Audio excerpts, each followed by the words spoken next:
Tapi lihat respon seorang anak ketika ditegur dengan lemah lembut. Kapan mereka mulai diam berhenti sejenak? Ketika suara kita mulai naik. Ketika dia melihat bahwa ayahnya marah, maka ketika itu dia berhenti. Sampai kapan? Sampai ayahnya hilang dari pandangan matanya. Setelah itu dia akan kembali melakukan perbuatan tadi. Akhirnya apa yang paling membuat dia berhenti? Ketika bapak-bapak angku-angku mencari talingonya atau memiuh pinggangnya atau malah cuy kakinya. Maka dalam keadaan menangis dia pulang ke rumah dan dia tidak lanjutkan pekerjaan itu.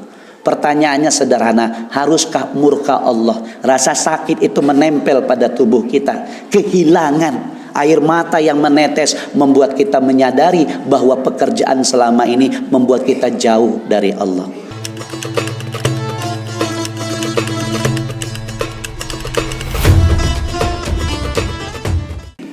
Assalamualaikum warahmatullahi wabarakatuh.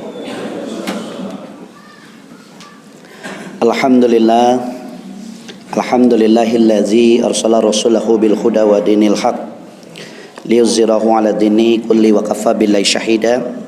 Asyhadu an la ilaha illallah wahdahu la syarikalah wa asyhadu anna Muhammadan abduhu wa rasuluhu la nabiyya ba'da. Allahumma shalli ala Muhammad wa ala ali Muhammad. Qala Allah ta'ala fil Qur'anil Karim, a'udzu billahi minasyaitonir rajim. Bismillahirrahmanirrahim. Ya ayyuhallazina amanu taqullaha wattaqullaha wa kunu ma'as-shadiqin.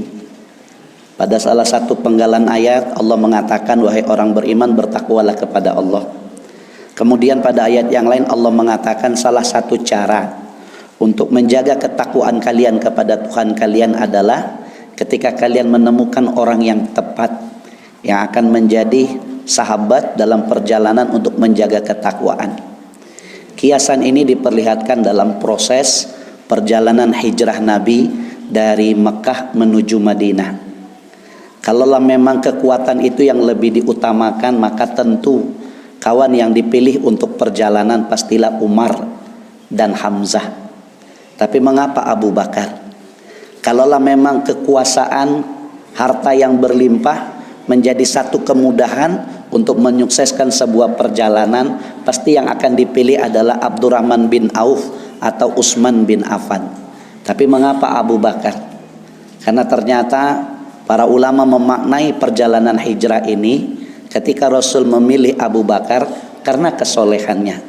Sebab kesolehan bisa menarik datangnya sebuah pertolongan. Kesolehan bisa menghadirkan sebuah kekuatan sehingga perjalanan pun sampai ke sebuah tujuan. Maka Allah mengisyaratkan kepada kita agar kita mampu menjaga keimanan dan ketakwaan, maka berkumpullah dengan orang-orang yang soleh, karena kesolehannya akan memberikan pengaruh kepada kita. Wa qala aidan a'udzubillahi minasyaitonirrajim. Kemudian Allah mengingatkan pada surat yang lain, Quran surat Fussilat, berlindung kepada Allah dari godaan syaitan yang terkutuk. La yas'amul insanu min du'ail khair.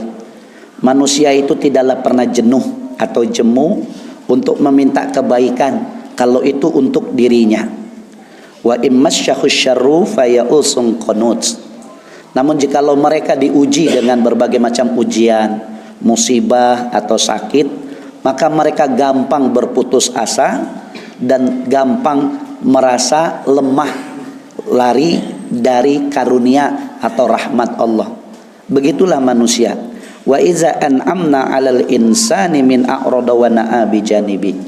Tapi kata Allah pada ayat yang ke-51, namun jikalau seandainya kami berikan nikmat kepada mereka, keinginan mereka terkabulkan, dihilangkan musibah dari diri mereka, disembuhkan mereka dari penyakit, dikabulkan segala harapan mereka, maka kalian akan menyaksikan mereka berpaling menjauh dari Allah dengan penuh kesombongan. Seolah-olah Allah tidak pernah memberikan kesempatan dan mengabulkan apa yang ada di dalam keinginan mereka.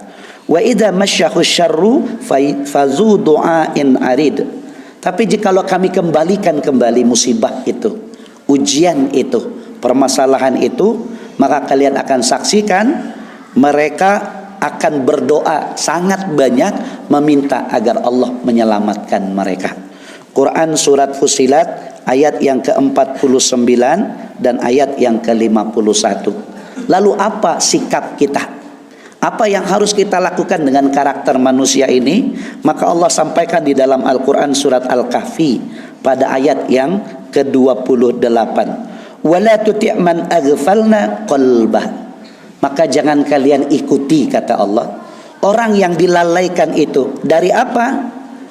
Dari anzikrina, dari lalai mengingat kami, mensyukuri setiap kesempatan yang kami berikan, memanfaatkan setiap pengalaman dan jalan keluar ketika mereka mengiba, kemudian mereka meratap dan merasa bahwa sungguh tidak ada yang bisa menolong kecuali Allah. Kemudian apa yang terjadi? Ketika Allah berikan jalan keluar, mereka kembali jauh dari Allah. Maka kata Allah pada Quran surat Al-Kahfi, jangan kalian ikuti orang yang seperti itu. Wattaba'a hawa. Sikap mereka itu selalu saja memperturutkan nafsunya. Wa kana amruhu furutoh. Dan perbuatan mereka sudah sangat melewati batas. Itulah mengapa angku-angku bapak-bapak kaum muslimin, tidak ada nikmat terbaik yang perlu kita syukuri dalam hidup kecuali nikmat iman. Ketika Allah masih menunjukkan kita bahwa dalam setiap perjalanan hidup baik atau buruk, semuanya adalah sebuah ujian. Karena Allah katakan kullun nafsin zaikatul maut. Artinya Allah mungkin ingin mengisyaratkan kepada kita semuanya pasti akan ada akhirnya. Kemudian wa nabluukum bisyarri wal khairi fitnah. Kemudian Allah melanjutkan nasihat itu, sesungguhnya kami pasti akan menguji kalian dengan sesuatu yang tidak kalian sukai atau dengan sesuatu yang kalian sukai. Kalau iman ada di dalam dada kita, ketika Allah berikan rezeki kita bisa bersyukur. Dengan bersyukur terciptalah begitu banyak kebaikan. Maka bertambah amal soleh kita, semakin dekat kita dengan surga. Kalau seandainya Allah uji kita dengan musibah, dengan iman akhirnya muncul sabar. Dan dengan kesabaran itu Allah gugurkan dosa-dosa kita, maka semakin jauh kita dari neraka. Maka kata Nabi, bukankah perkara yang menimpa setiap orang beriman itu baik? Karena kedua-duanya mendekatkan dia kepada Tuhannya. Maka oleh karena itulah agar kita bisa selamat menatap, karena akan berakhirnya bulan Muharram, akan datang bulan kedua, bulan Syafar. Seolah-olah inilah sebuah estafet perjalanan yang mudah-mudahan kita sampai kepada tempat yang kita tuju. Tapi kalaupun tidak, ikhtiar kita, usaha maksimal kita Allah perhatikan, kemudian Allah melirik kita, maka mudah-mudahan dengan amal yang mungkin belum layak kita masuk surga, tapi kesungguhan itu telah kita perlihatkan di hadapan Allah, maka sungguh inilah berita terbaik. Mudah-mudahan surga untuk kita. Mengapa kalimat ini yang khotib sampaikan? Karena ini adalah bagian dari sebuah janji yang Allah sampaikan di dalam Al-Quran surat An-Nisa pada ayat yang ke-100. Apa yang Allah katakan? Wa may yakhruj min baitihi muhajiran ilallahi wa rasulih. Barang siapa yang keluar dari rumahnya untuk berhijrah menuju Allah dan Rasulnya, summa yudrikuhul mautu, sementara belum sampai tempat yang akan ditujunya, telah lebih dahulu datang kematian menghampirinya, faqad waqa'a ajruhu 'alallah. Kabarkan kepada mereka, pahala yang besar dari sisi Allah telah Allah catatkan atas nama mereka. Nabi mengatakan la hijratu ba'dal fathi. Tidak ada lagi hijrah setelah Mekah ditaklukkan. Tapi kalau kalian ingin mendapatkan pahala ini, yang tetap ada adalah jihadun wa niyatun. Jihad dan niat untuk selalu menjadi baik. Jihad diperlihatkan oleh saudara-saudari kita yang ada di negeri-negeri yang hari ini terzolimi, yang terang benderang Palestina. Nah, hari ini kita mungkin lebih beruntung dari mereka. Maka inilah peluang kedua kita, terus berniat menjadi baik, terus belajar memperbaiki diri, terus memaksimalkan setiap waktu, kesempatan, jabatan untuk memperbanyak amal kebaikan. Mungkin apa yang sudah kita lakukan, inilah amal soleh kita, belum membuat kita layak untuk memasuki surga itu. Karena ujung yang diinginkan untuk bisa masuk ke surga itu bagian paling ujung sebelah kanan. Itulah amal yang bisa mengantarkan. Mungkin kita baru sampai di tengah, tapi ketika kesungguhan kita Allah lihat, Maka mudah-mudahan kesungguhan inilah yang membuat kita layak bersama orang-orang beriman lainnya, orang-orang yang Allah pilih untuk bersama-sama masuk ke dalam surga. Maka oleh karena itulah mengapa kita perlu banyak bersyukur ketika Allah mengkaruniakan iman di dalam dada. Begitu juga dengan kesehatan, waktu luang dan kesempatan. Maka oleh karena itu angku-angku bapak-bapak kaum muslimin, jemaah sholat Jumat yang berbahagia, apa yang harus kita lakukan agar kita bisa bahagia kelak dalam perjalanan ini? Yang pertama Allah katakan di antara potongan ayat dalam Quran surat Al-Imran, Allah bertanya kepada kita. Apa pertanyaan Allah? Qul in kuntum tuhibbunallah. Katakanlah ya Muhammad kepada mereka itu, kalaulah benar mereka mencintai Allah, fattabi'uni. Itu standarnya. Maukah mereka mengikutimu, mendengarkan apa yang engkau seru, memenuhi setiap panggilanmu, dan menghindarkan diri dari setiap apa yang engkau larang. Wa ma yantiqu anil hawa.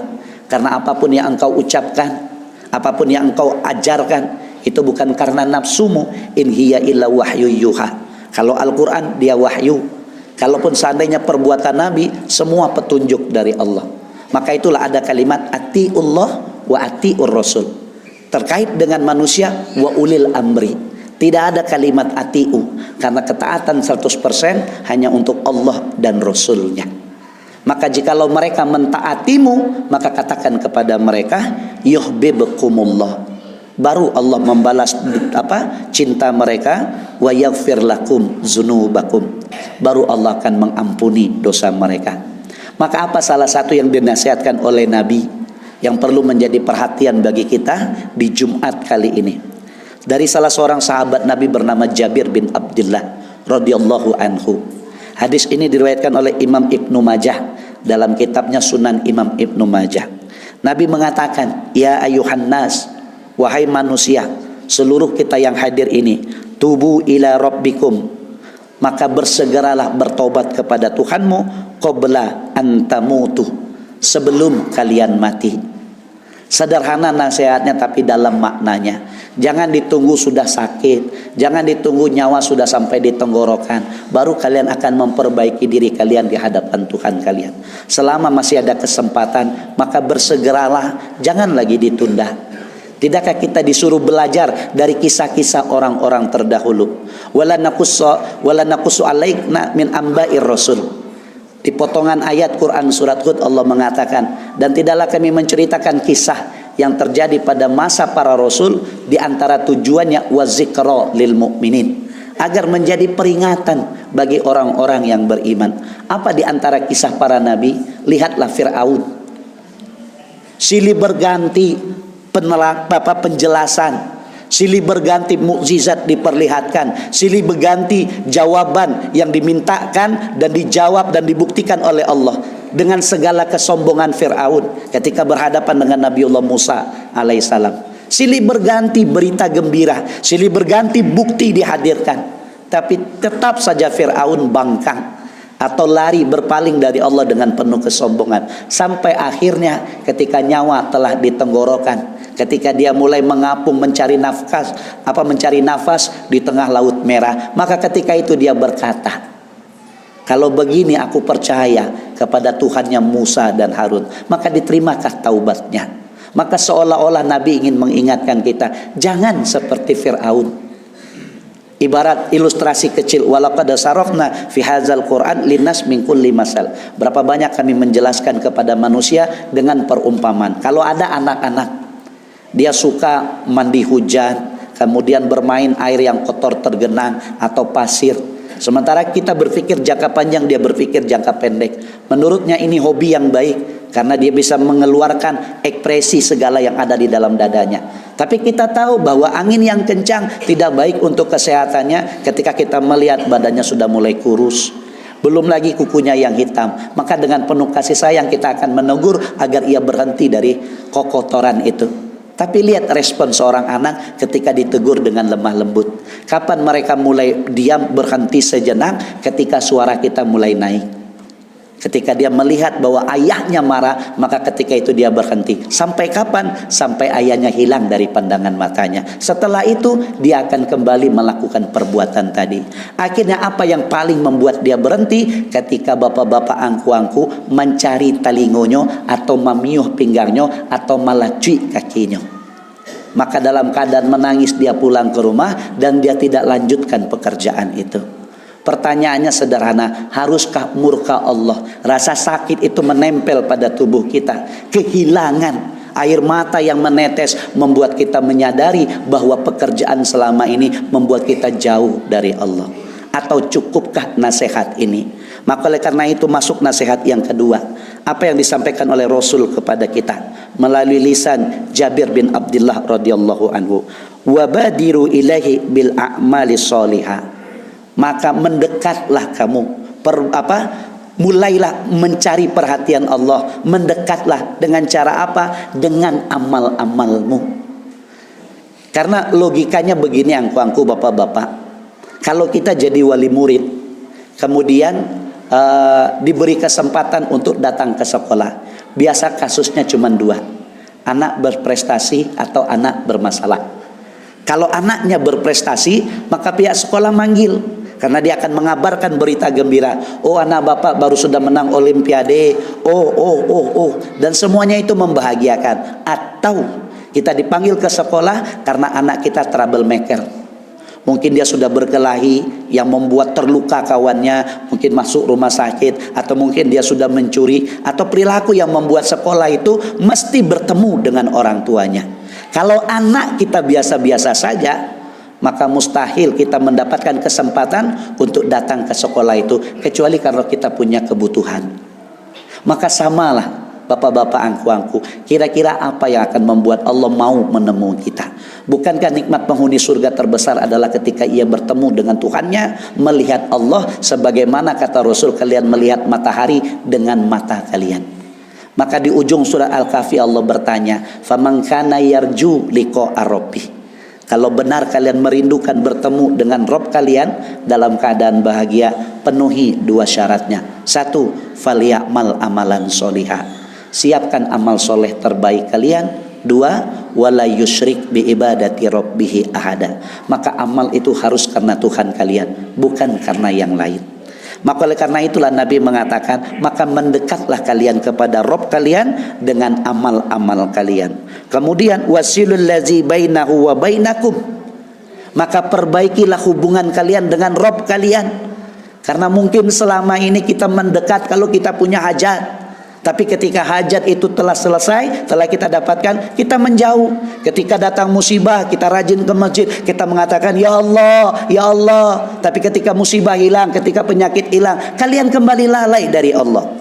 Maka kalau begitu sikap kalian, bagaimana mungkin Allah akan memberikan balasan terbaik dalam hidup untuk kalian?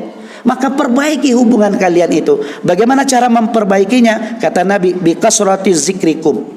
Dengan memperbanyak berzikir kepada Allah. Sesali kesalahan kalian, banyaklah memuji Allah.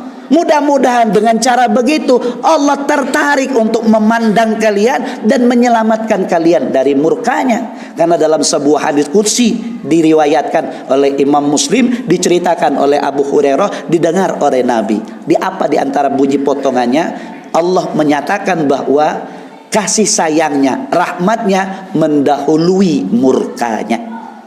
Maka disinilah banyak kita kadang menemukan kisah-kisah seseorang yang mendapatkan cinta Allah, harusnya dia mendapatkan keburukan, malah Allah selamatkan dari keburukan. Mengapa? Karena Nabi mengatakan rahmat Allah itu mendahului murkanya.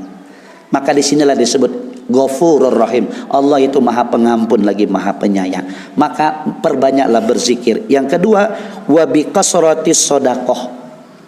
Yang kedua, cara kalian memperbaiki hubungan kalian dengan Tuhan kalian adalah dengan memperbanyak sedekah fis sirri, baik dengan cara sembunyi-sembunyi, wa ala niyatin, atau dengan kalian perlihatkan sedekah itu.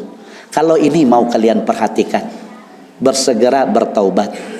kemudian mendekat kepada Allah dengan amal-amal soleh, memperbaiki hubungan kepada Allah dengan banyak berzikir dan dengan memperbanyak sedekah. Maka ini yang akan kalian dapatkan. Ditutup dengan kalimat kata Nabi, tu'jaru, maka baru kalian mendapatkan balasan istimewa. Watunsaru, baru kalian akan mendapatkan pertolongan. Waturzaku, baru rezeki kalian akan Allah tambah. Maka apa kesimpulan dari rangkaian nasihat indah ini? Maka nasihat inilah yang disampaikan oleh Rasulullah kepada Abdullah ibnu Abbas. Ihfazillaha yahfazka, jagalah Allah, maka Allah akan menjagamu. Perbaikilah hubunganmu dengan Tuhanmu, maka Allah akan perbaiki urusan dunia kita. Fa'tabiru ya ulil absar la'allakum turhamun. Alhamdulillah, alhamdulillahillazi arsala rasulahu bil huda wa dinil haq liyuzhirahu ala dini kulli wa kafa billahi syahida. Allahumma shalli ala Muhammad wa ala ali Muhammad. Ya ayyuhallazina amanu taqullaha wal tanzur nafsum ma qaddamat lighad wattaqullah innallaha khabirum bima ta'malun. Qala Allah ta'ala fil Qur'anil Karim, a'udzubillahi minasyaitonir rajim. Bismillahirrahmanirrahim. Istajibu li rabbikum min qabli ayyatiya yaumul la maradda lahu minallah. Maka patuhilah seruan Tuhanmu sebelum datang dari Allah suatu hari yang tidak dapat kalian tolak atas perintah Allah. Kemudian Allah melanjutkan nasihat ini dengan indah. Malakum mim malja'i yauma idzi wa malakum min naqir. Kemudian diingatkan, pada hari itu kamu tidak akan memperoleh tempat berlindung dan kalian tidak akan bisa lari dari dosa-dosa yang pernah kalian lakukan. Quran surat Asy-Syu'ara ayat yang ke-47. Innallaha wa malaikatahu yusholluna 'alan nabi. Ya ayyuhallazina amanu shallu 'alaihi wa sallimu taslima. Allahumma shalli ala Muhammad wa ala ali Muhammad kama shallaita ala Ibrahim wa ala ali Ibrahim wa barik ala Muhammad wa ala ali Muhammad kama barakta ala Ibrahim wa ala ali Ibrahim fil alamin innaka Hamidum Majid.